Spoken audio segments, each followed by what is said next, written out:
और कई नेता जो है वो लगातार इस पर अपने रिएक्शंस दे रहे हैं। कई जो किसान नेता है वो अपनी बात यहां पर सामने रख रहे हैं। कुछ का विश्वास सामने आता है तो कुछ कह रहे हैं कि नहीं, वो नहीं हटेंगे, कुछ और मांगे यहां पर हैं।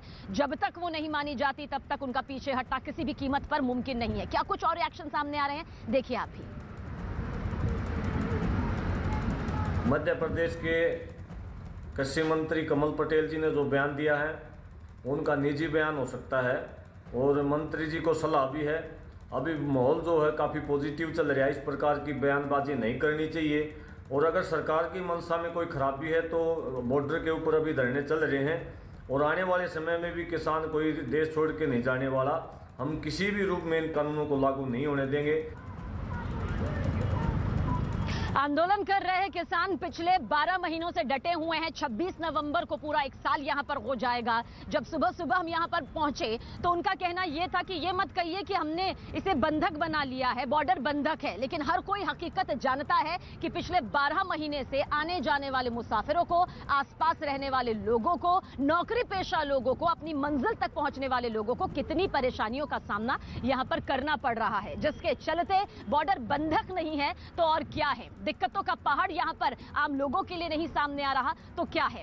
खुशी जरूर हुई थी कि पीएम मोदी ने इस कानून को अगर रद्द कर दिया है तो कम से कम किसान आंदोलन खत्म हो जाएगा, लेकिन ये 1 इंच भी पीछे नहीं हटा।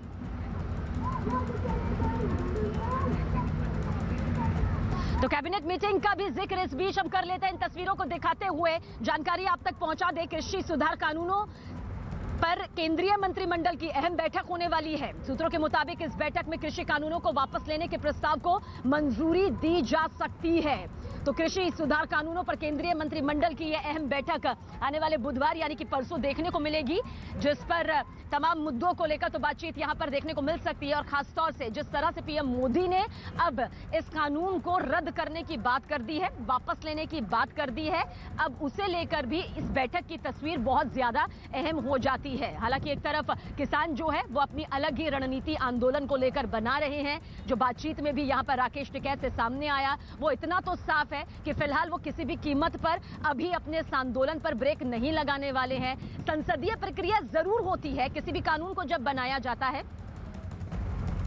के बाद मैं कल एक टीवी डिबेट को देख रहा था। टीवी डिबेट में एक बात आ रही थी, उसमें एक सज्जन ने कहा कि आखिर भाजपा को, रिपोर्टर ने पूछा कि क्यों भाजपा को वोट मिलना चाहिए, तो स्वाभाविक रूप से कोई विरोधी दल का व्यक्ति रहा होगा, उसने कहा साहब भाजपा ने क्या किया। तब तक एक कार्यकर्ता सामने था, उसने कहा साहब ये जो बोल रहे हैं ना क्या किया, इनसे पूछो इन्होंने क्या किया। ये 70 वर्षों तक तो एक ही बात कहते थे, एक ही बात इनकी जबान पर होती थी कि 100 रुपया जाता है जनता तक 15 पहुंचता है, 85 इन लोगों की खानदान की जेब में जाता था, जनता के पास नहीं जाता था। आज मोदी जी 100 रुपया भेजते हैं, ये 100 रुपया गरीब के जेब में जाता, उसके घर में जाता, उसके खाते में जाता है। आज कोई डकैती नहीं, एक साफ और पारदर्शी सरकार देने का कार्य किसी ने किया है, मोदी जी ने किया है।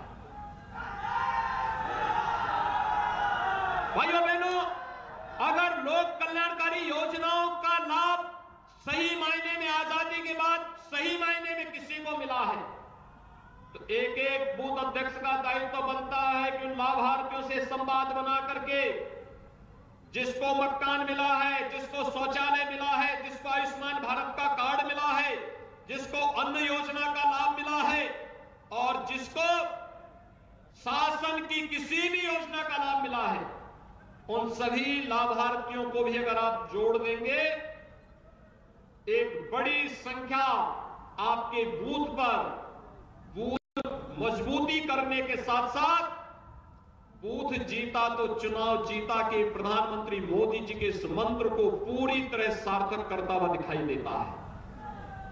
भाइयों बहनों, उस लक्ष्य को प्राप्त करने के लिए जहां एक और हमें कार्य करना होगा, दूसरी तरफ इस सदी के सबसे बड़ी महामारी में आपने देखा होगा, न कांग्रेस का पता था, न सपा का पता था, न बसपा का पता था। ये सभी पार्टियां, सभी नेता अपने अपने घरों में होम आइसोलेशन में थे। लेकिन भाइयों बहनों, या तो केंद्र सरकार कार्य कर रही थी या राज्य सरकार की मशीनरी काम कर रही थी, या फिर भारतीय जनता पार्टी का संकल्प था सेवा ही संगठन, और सेवा ही संगठन के मंत्रदाता हैं हमारे राष्ट्रीय अध्यक्ष माननीय श्री जगत प्रकाश नड्डा जी, जिन्होंने एक कार्यकर्ता से कहा कि नहीं, ये आपदा का कार्यकाल है, राष्ट्रीय आपदा का कार्यकाल है, विश्व में मानवता का संकट खड़ा हुआ है, और इस संकट के समय में हमारे लिए भारतीय जनता पार्टी के लिए देश सर्वोपरि है। एक एक नागरिक के जीवन को बचाना है। इस समय पार्टी नहीं, संगठन नहीं, सेवा हमारे लिए सर्वोपरि। और भारतीय जनता पार्टी का कार्यकर्ता एक एक दीन दुखी के पास जाकर के उसके साथ खड़ा होता हुआ दिखाई दिया। कहीं पर दवा के लिए, कहीं टेस्ट कराने के लिए, कहीं अन्न योजना का लाभ दिलाने के लिए, कहीं पर ऑक्सीजन उपलब्ध करवाने के लिए केवल भारतीय जनता पार्टी की उपस्थिति थी, बाकी किसी की उपस्थिति नहीं थी। भाइयों बहनों, ये गोरखपुर क्षेत्र लगातार राम जन्मभूमि आंदोलन से जुड़ा रहा है। 500 वर्षों से लोग मानते थे समस्या का समाधान नहीं होगा, लेकिन 2019 में भारतीय जनता पार्टी ने प्रधानमंत्री मोदी जी के नेतृत्व में जो संकल्प लिया था, आज उसकी परिणति है कि 5 अगस्त 2020 अयोध्या में राम जन्मभूमि के भव्य मंदिर के निर्माण के मार्ग का भी कार्य शुभारंभ प्रधानमंत्री मोदी जी के नेतृत्व में हो गया। आप देख रहे होंगे एक एक करके सभी समस्याओं का समाधान हो रहा है। और ये प्रदेश जो कभी दंगों के लिए विख्यात था, जिस प्रदेश में माफिया सिर चढ़ करके बोलते थे, जिस प्रदेश में माफिया की जहां मर्जी आती है उस जमीन पर कब्जा करके सत्ता का संरक्षण प्राप्त करके किसी के भी गरीब को, किसी भी व्यापारी की जमीन पर, किसी भी सार्वजनिक जमीन पर कब्जा कर लेते थे। आज तो आप देख रहे होंगे इन सभी माफियाओं की घिघी कैसे बन चुकी है। किसी के ऊपर बुलडोजर चल रहा है और किसी माफिया को प्रदेश छोड़ करके भागने के लिए मजबूर होना पड़ रहा है। 4.5 वर्ष में कोई दंगा न होना, माफियाओं को उसकी सही जगह पहुंचाने की कार्रवाई करना इसलिए संभव हो पाया है क्योंकि भाजपा ने एक मजबूत सरकार दी है, मजबूत इरादों की सरकार दी है। कमजोर सरकारें होती आज इस बुलडोजर से वही कर रहा है जो माफियाओं का सरपरस्त था, वही भयभीत है क्योंकि इसे मालूम है कि जनता की जो गाड़ी कमाई इन्होंने समेटी है, ये बुलडोजर एक एक करके उस सारी गाड़ी कमाई को फिर प्रदेश के विकास में लगाने का कार्य एक न एक दिन। तो आप देख रहे थे किस तरह से उत्तर प्रदेश के मुख्यमंत्री योगी आदित्यनाथ गोरखपुर में जनसभा को संबोधित कर रहे हैं, जिसमें उन्होंने कहा कि उत्तर प्रदेश के चुनावों पर पूरी दुनिया की नजरें टिकी हुई हैं। ये चुनाव राष्ट्रवादी बनाम जिन्नावादी होगा। उस अभियान के साथ जुड़ना और जो प्रधानमंत्री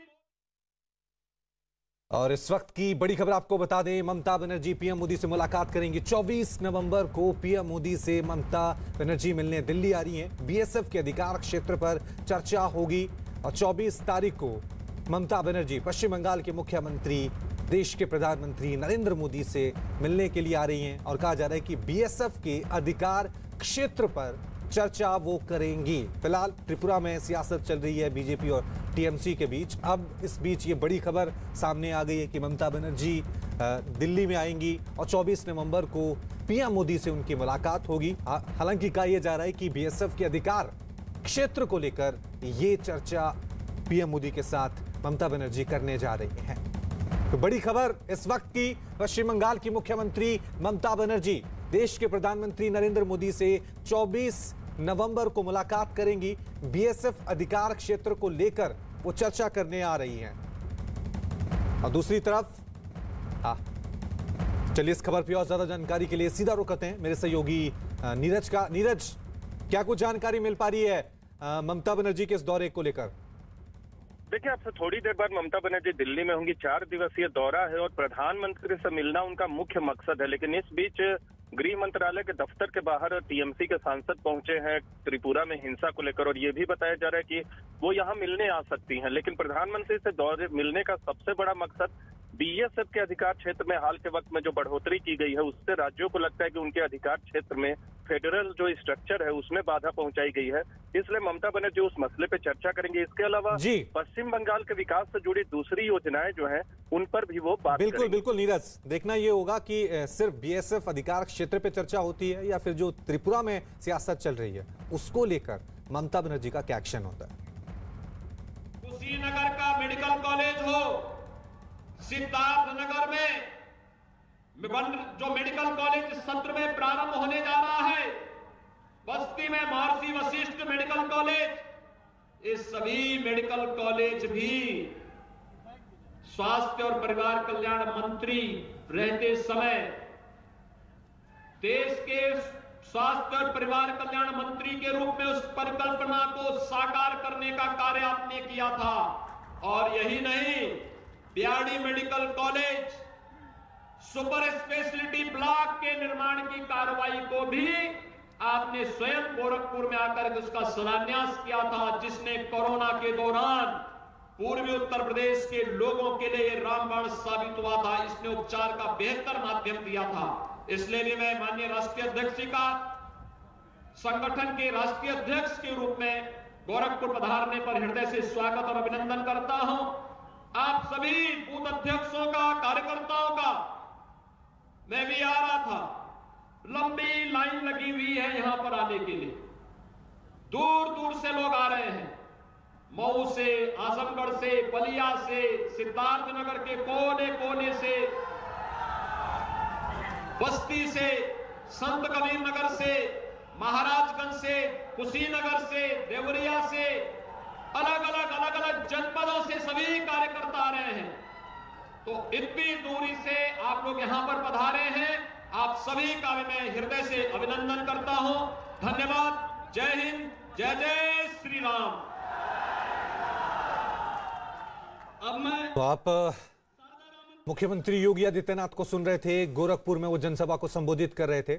आप देख सकते हैं बीजेपी अध्यक्ष जेपी नड्डा भी वहां पर मौजूद हैं। मिशन 2022 को लेकर आज रणनीति बनाई जा रही है। मुख्यमंत्री योगी आदित्यनाथ कह रहे थे कि यूपी के चुनाव पर पूरी दुनिया की निगाहें टिकी हुई हैं। राष्ट्रवादी बनाम जिन्नावादी ये चुनाव होगा।